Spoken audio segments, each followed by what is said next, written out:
Since the invention of the printing press, there's been a battle to control disseminated information. In the early 1900s, oil tycoon John D. Rockefeller took control of every newspaper and news editor of his era. He became America's first billionaire, paving the way for the power-hungry ever since.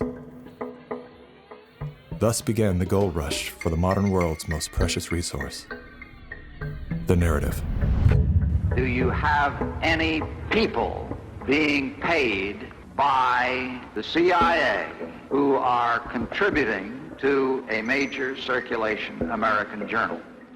During a Senate committee investigation, it was revealed that the CIA had been conducting a covert operation to infiltrate and control U.S. media.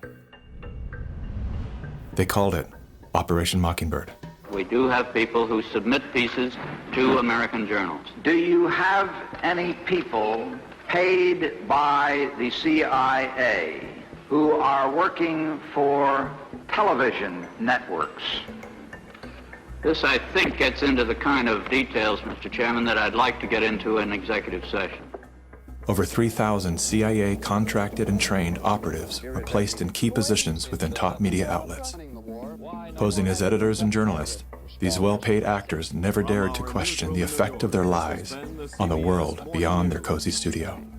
How often does the CIA manipulate the media in this way? It goes beyond your wildest imagination.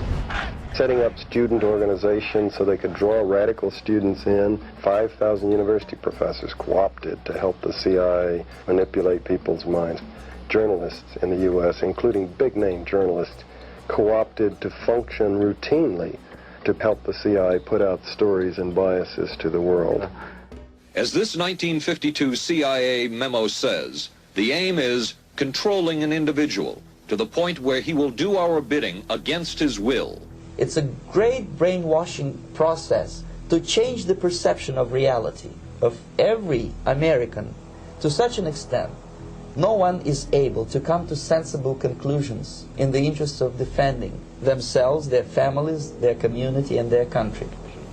Would you say that continues today?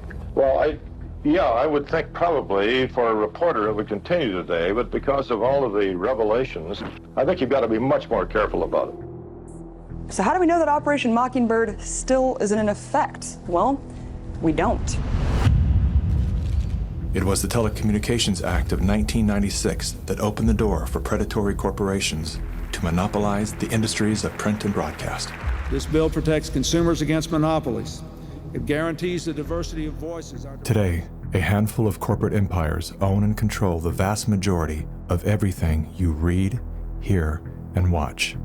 From the biggest movie studios, television and radio networks, newspapers and magazines, to the vast universe of internet news and entertainment sites.